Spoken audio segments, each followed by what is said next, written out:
IIT NCERT presents audiobook of Social Science for Class 8 entitled Social and Political Life 3. This is the lesson number 10. Law and Social Justice, from page number 120 to page number 132. Let's listen to the lesson number 10, Law and Social Justice. Page number 20. Do you recall the story of a shirt from your Class 8 book? We saw there that a chain of markets links the producer of cotton to the buyer of the shirt in the supermarket. Buying and selling was taking place at every step in the chain. Many of the people directly or indirectly involved in the production of the shirt, the small farmer producing cotton, the weavers of a road, or the workers in the garment exporting factory, faced exploitation or an unfair situation in the market. Markets everywhere tend to be exploitative of people, whether as workers, consumers, or producers.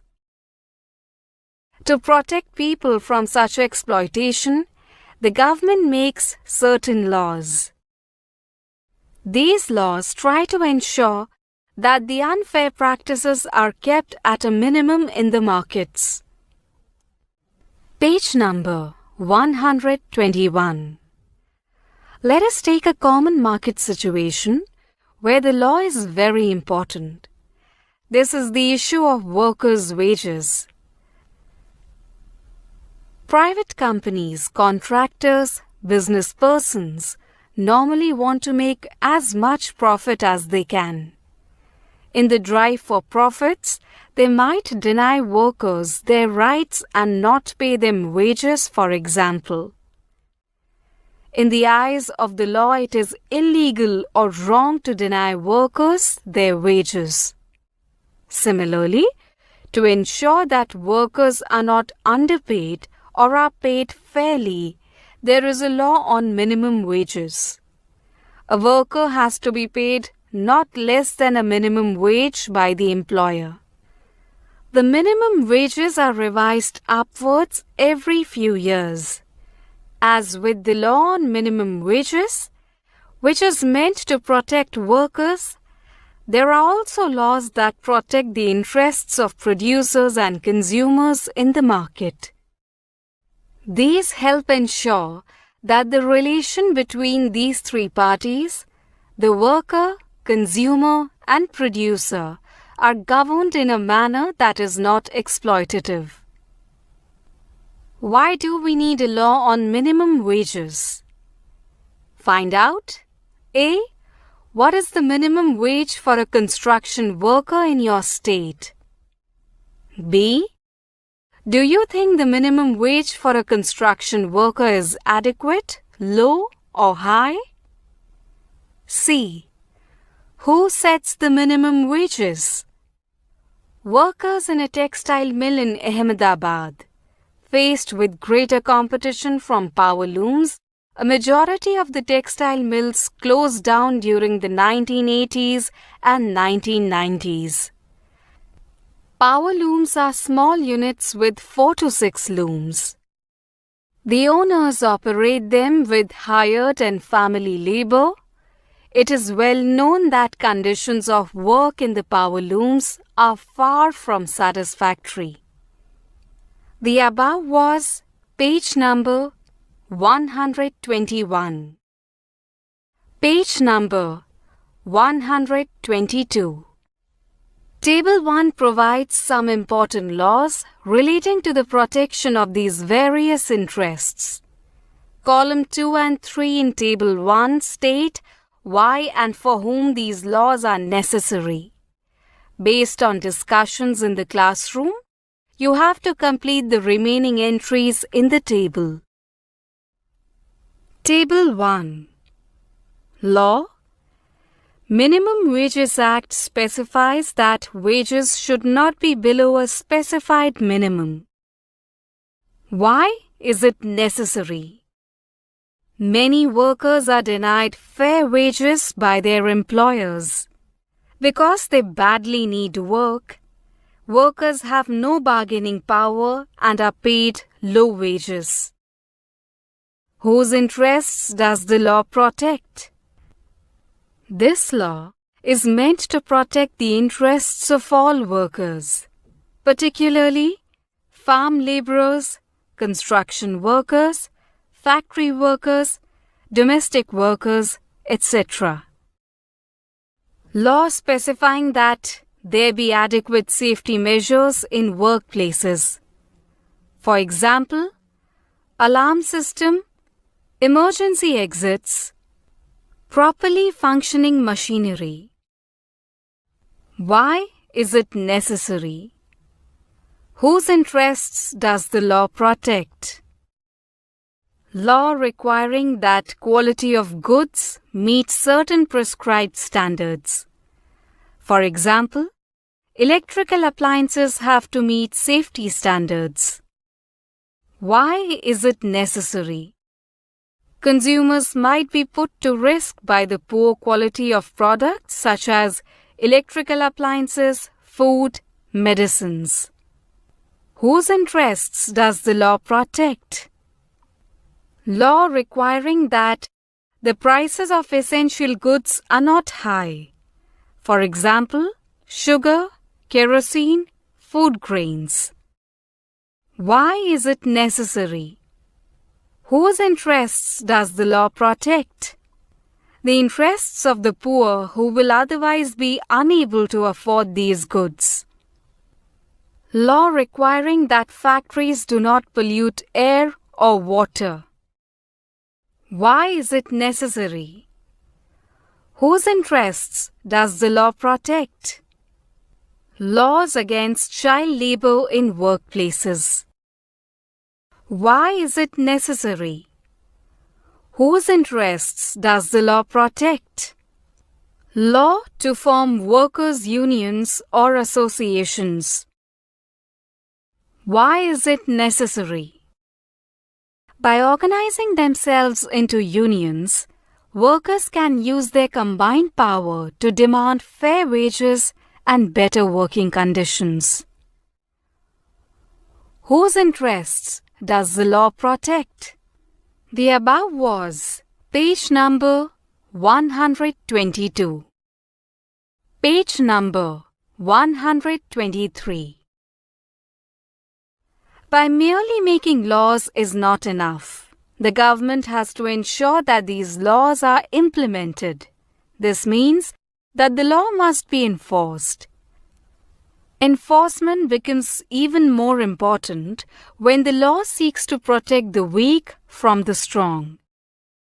For instance, to ensure that every worker gets fair wages, the government has to regularly inspect work sites and punish those who violate the law.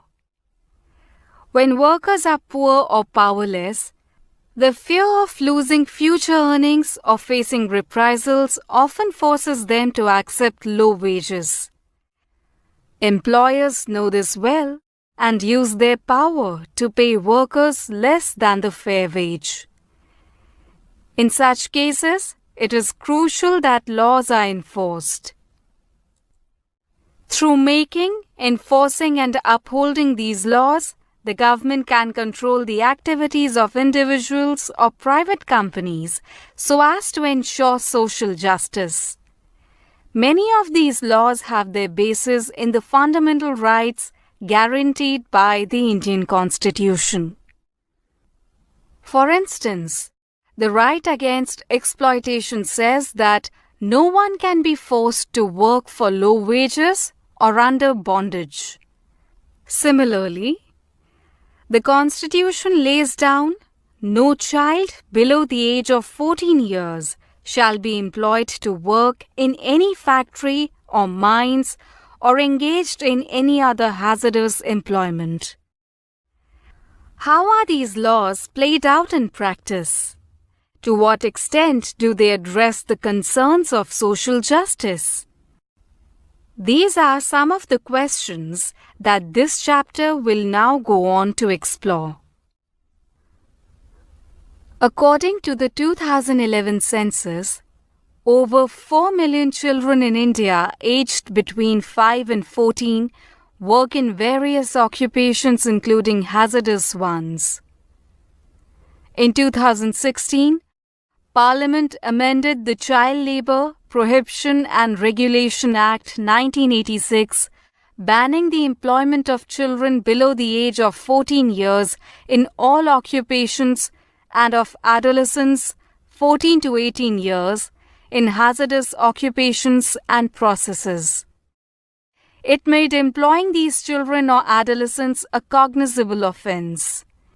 Anyone found violating the ban must be penalized with a punishment ranging from a jail term of 6 months to 2 years and/or fine of Rs 20,000 to Rs 50,000. The central government had asked state governments to develop plans to rescue and rehabilitate children who are working. An online portal, that is https:/pencil.gov.in, platform for effective enforcement for no child labor, that is Pencil, has become functional in 2017. It is meant for filing of complaint, child tracking, implementation and monitoring of National Child Labour Project, that is NCLP. Page number 124. Bhopal Gas Tragedy. The world's worst industrial tragedy took place in Bhopal 24 years ago. Union Carbide, UC, an American company, had a factory in the city in which it produced pesticides. At midnight on 2nd December 1984, methyl isocyanate, MIC, a highly poisonous gas, started leaking from this UC plant, remembers Aziza Sultan, a survivor. At about 12:30 a.m., I woke up to the sound of my baby coughing badly. In the half-light, I saw that the room was filled with a white cloud. I heard people shouting, "Run, run." Then I started coughing, with each breath seeming as if I was breathing in fire. My eyes were burning. The next morning, within 3 days, more than 8,000 people were dead. Hundreds of thousands were maimed. Mass cremations. Most of those exposed to the poison gas came from poor working-class families, of which nearly 50,000 people are today too sick to work. Among those who survived, many developed severe respiratory disorders, eye problems, and other disorders. Children developed peculiar abnormalities like the girl in the photo, a child severely affected by the gas. Page number 125. The disaster was not an accident. UC had deliberately ignored the essential safety measures in order to cut costs. Much before the Bhopal disaster, there had been incidents of gas leak killing a worker and injuring several. Members of UC Employee Union protesting. Despite the overwhelming evidence pointing to UC as responsible for the disaster, it refused to accept responsibility. In the ensuing legal battle, the government represented the victims in a civil case against UC. It filed a $3 billion compensation case in 1985, but accepted a lowly $470 million in 1989. Survivors appealed against the settlement, but the Supreme Court ruled that the settlement amount would stand. UC stopped its operations, but left behind tons of toxic chemicals. These have seeped into the ground, contaminating water. Dow Chemical. The company who now owns the plant refuses to take responsibility for cleanup. Bags of chemicals lie strewn around the UC plant. The struggle for justice goes on. 24 years later, people are still fighting for justice, for safe drinking water, for healthcare facilities, and jobs for the people poisoned by UC. They also demand that Anderson and the UC chairman who faces criminal charges be prosecuted. The above was page number 125. Page number 126. What is a worker's worth? Accidents are common to construction sites. Yet, very often, safety equipment and other precautions are ignored. If we are to understand the events leading to Bhopal disaster, we have to ask, why did Union Carbide set up its plant in India? One reason why foreign companies come to India is for cheap labor. Wages that the companies pay to workers, say in the USA, are far higher than what they have to pay to workers in poorer countries like India. For lower pay, companies can get longer hours of work. Additional expenses such as for housing facilities for workers are also fewer. Thus, companies can save costs and earn higher profits. Cost cutting can also be done by other more dangerous means. Lower working conditions, including lower safety measures, are used as ways of cutting costs. In the UC plant, every safety device was malfunctioning or was in short supply. Between 1980 and 1984, the work crew for the MIC plant was cut in half from 12 to 6 workers. The period of safety training for workers was brought down from 6 months to 15 days. The post of night shift worker for the MIC plant was abolished. Read the following comparison between UC's safety system in Bhopal and its other plant in the US. At West Virginia, USA, computerized warning and monitoring systems were in place, whereas the UC plant in Bhopal relied on manual gauges and the human senses to detect gas leaks.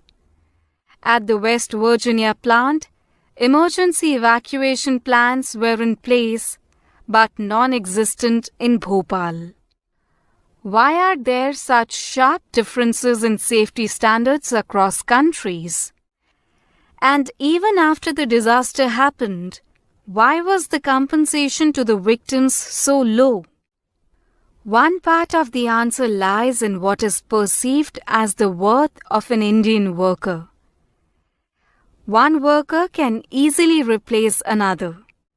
Since there is so much unemployment, there are many workers who are willing to work in unsafe conditions in return for a wage. Page number 127. Making use of the worker's vulnerability, employers ignore safety in workplaces. Thus, even so many years after the Bhopal gas tragedy, there are regular reports of accidents in construction sites, mines, or factories due to the callous attitude of the employers. Enforcement of safety laws. As the lawmaker and enforcer, the government is supposed to ensure that safety laws are implemented. It is also the duty of the government to ensure that the right to life guaranteed under Article 21 of the Constitution is not violated. What was the government doing when there were such blatant violations of safety standards in the UC plant? First, the safety laws were lax in India. Second, even these weak safety laws were not enforced. Government officials refused to recognize the plant as hazardous and allowed it to come up in a populated locality. When some municipal officials in Bhopal objected that the installation of an MIC production unit in 1978 was a safety violation, the position of the government was that the state needs the continued investment of the Bhopal plant, which provides jobs. It was unthinkable, according to them, to ask UC to shift to cleaner technology or safer procedures. Government inspectors continued to approve the procedures in the plant even when repeated incidents of leaks from the plant made it obvious to everybody that things were seriously wrong. This, as you know, is contrary to what the role of a lawmaking and enforcement agency should be. Instead of protecting the interests of the people, their safety was being disregarded both by the government and by private companies. This is obviously not at all desirable. With more industries being set up both by local and foreign businesses in India, there is a greater need for stronger laws protecting workers' rights and better enforcement of these laws. Why do you think enforcement of safety laws is important in any factory? Can you point to a few other situations where laws or rules exist, but people do not follow them because of poor enforcement? For example, overspeeding by motorists, not wearing helmet or seat belt, and use of mobile phone while driving. What are the problems in enforcement? Can you suggest some ways in which enforcement can be improved? Recently, a large travel agency was asked to pay rupees 8 lakh as compensation to a group of tourists. Their foreign trip was poorly managed and they missed Disneyland and shopping in Paris. Why did the victims of Bhopal gas tragedy then get so little for a lifetime of misery and pain? Page number 128. New laws to protect the environment. In 1984, there were very few laws protecting the environment in India, and there was hardly any enforcement of these laws. The environment was treated as a free entity and any industry could pollute the air and water without any restrictions. Whether it was our rivers, air, groundwater, the environment was being polluted and the health of people disregarded. Thus, not only was UC a beneficiary of lower safety standards, it didn't have to spend any money to clean up the pollution. In the USA, this is a necessary part of the production process. The Bhopal disaster brought the issue of environment to the forefront. Several thousands of persons who were not associated with the factory in any way were greatly affected because of the poisonous gases leaked from the plant. This made people realize that the existing laws, though weak, only covered the individual worker and not persons who might be injured due to industrial accidents. In response to this pressure from environmental activists and others, in the years following the Bhopal gas tragedy, the Indian government introduced new laws on the environment.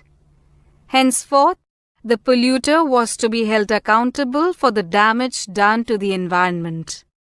The environment is something that people over generations will share, and it could not be destroyed merely for industrial development. The courts also gave a number of judgments upholding the right to a healthy environment as intrinsic to the fundamental right of life. In Subhash Kumar v. State of Bihar 1991, the Supreme Court held that the right to life is a fundamental right under Article 21 of the Constitution, and it includes the right to enjoyment of pollution-free water and air for full enjoyment of life. The government is responsible for setting up laws and procedures that can check pollution, clean rivers, and introduce heavy fines for those who pollute. A clean environment is a public facility. Can you explain this statement? Why do we need laws? Why are companies and contractors able to violate environmental laws? Page number 129. Environment as a public facility. In recent years, while the courts have come out with strong orders on environmental issues, these have sometimes affected people's livelihoods adversely. For instance, the courts directed industries in residential areas in Delhi to close down or shift out of the city. Several of these industries were polluting the neighborhood, and discharge from these industries was polluting the river Yamuna because they had been set up without following the rules.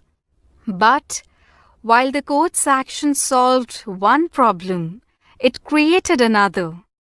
Because of the closure, many workers lost their jobs. Others were forced to go far away places where these factories had relocated. And the same problem now began to come up in these areas, for now these places became polluted. And the issue of the safety condition of workers remained unaddressed. Recent research on environmental issues in India has highlighted the fact that the growing concern for the environment among the middle classes is often at the expense of the poor. So, for example, slums need to be cleaned as a part of city's beautification drive, or as in the case above, a polluting factory is moved to the outskirts of the city. And while this awareness of the need for a clean environment is increasing, there is little concern for the safety of the workers themselves. The challenge is to look for solutions where everyone can benefit from a clean environment. One way this can be done is to gradually move to cleaner technologies and processes in factories. The government has to encourage and support factories to do this. It will need to fine those who pollute. This will ensure that the workers' livelihoods are protected and both workers and communities living around the factories enjoy a safe environment. Do you think everyone got justice in the case cited above? Can you think of other ways in which the environment can be protected? Discuss in class. Emissions from vehicles are a major cause of environmental pollution. In a series of rulings 1998 onwards, the Supreme Court had ordered all public transport vehicles using diesels were to switch to compressed natural gas (CNG). As a result of this move, air pollution in cities like Delhi came down considerably. But a recent report by the Center for Science and Environment, New Delhi, shows the presence of high levels of toxic substance in the air. This is due to emissions from cars run on diesel rather than petrol and a sharp increase in the number of cars on the road. Workers outside closed factories. Thrown out of work, many of the workers end up as small traders or as daily wage laborers. Some might find work in even smaller production units, where the conditions of work are even more exploitative and the enforcement of laws weaker. The above was page number 129, page number 130. Conclusion. Laws are necessary in many situations, whether this be the market, office or factory, so as to protect people from unfair practices. Private companies, contractors, business persons, in order to make higher profits, resort to unfair practices such as paying workers low wages, employing children for work, ignoring the conditions of work, ignoring the damage to the environment and hence to the people in the neighborhood, etc. A major role of the government, therefore, is to control the activities of private companies by making, enforcing and upholding laws so as to prevent unfair practices and ensure social justice. This means that the government has to make appropriate laws and also has to enforce the laws. Laws that are weak and poorly enforced can cause serious harm, as the Bhopal gas tragedy showed. While the government has a leading role in this respect, people can exert pressure so that both private companies and the government act in the interests of society. Environment, as we saw, is one example where people have pushed a public cause and the courts have upheld the right to healthy environment as intrinsic to the right to life. In this chapter, we have argued that people now must demand that this facility of healthy environment be extended to all. Likewise, workers' rights, right to work, right to a fair wage, and decent work conditions is an area where the situation is still very unfair. People must demand stronger laws protecting workers' interests so that the right to life is achieved for all. Advanced countries are relocating the toxic and hazardous industries to developing countries to take advantage of the weaker laws in these countries and keep their own countries safe. South Asian countries, particularly India, Bangladesh and Pakistan, play hosts for industries producing pesticides, asbestos, or processing zinc and lead. Shipbreaking is another hazardous industry that is growing rapidly in South Asia. Old ships no longer in use are sent to shipyards in Bangladesh and India for scrapping.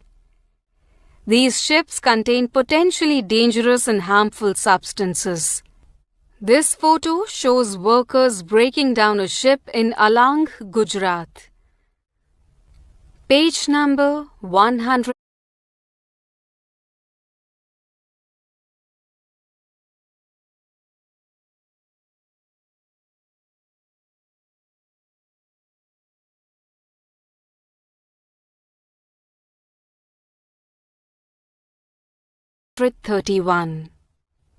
Exercises.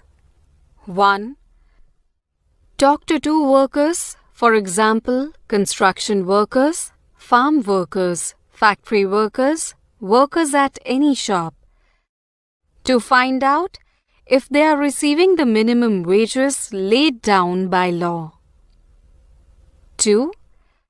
What are the advantages to foreign companies in setting up production in India? 3. Do you think the victims of the Bhopal gas tragedy got justice? Discuss. 4. What do we mean when we speak of law enforcement? Who is responsible for enforcement? Why is enforcement so important? 5. How can laws ensure that markets work in a manner that is fair? Give 2 examples to support your answer. 6.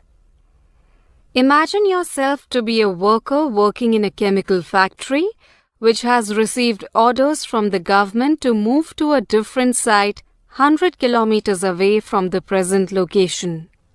Write about how your life would change. Read out your responses in the classroom. 7. Write a paragraph on the various roles of the government that you have read about in this unit. 8. What are the sources of environmental pollution in your area? Discuss with respect to A, air, B, water, and C, soil. What are the steps being taken to reduce the pollution? Can you suggest some other measures? 9. How was environment treated earlier? What has been the change in perception? Discuss. 10. What do you think the famous cartoonist R.K. Lakshman is trying to convey in this cartoon? How does it relate to the 2016 law that you read about on page 123?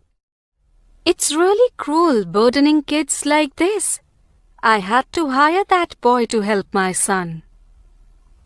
Page number 132. 11. You have read about the Bhopal gas tragedy and the ongoing struggle. Students from countries across the world have come together to support this struggle for justice. From protest marches to awareness campaigns, you can read about their activities on the website www.studentsforbhopal.com. The website also has resources such as photos, posters, documentaries, victim statements, etc. Use this and other sources to make a wallpaper or exhibition on the Bhopal gas tragedy for your classroom. Invite the whole school to see and talk about it. Glossary. Consumer. An individual who buys goods for personal use and not for resale. Producer. A person or organization that produces goods for sale in the market. At times, the producer keeps a part of the produce for his own use, like a farmer. Investment. Money spent to purchase new machinery or buildings or training so as to be able to increase or modernize production in the future. Workers' unions. An association of workers. Workers' unions are common in factories and offices, but might be also found among other types of workers, say domestic workers' unions. The leaders of the union bargain and negotiate with the employer on behalf of its members. The issues include wages, work rules, rules governing hiring, firing and promotion of workers, benefits, and workplace safety. The chapter 10 of total 10 chapters of the book ends here.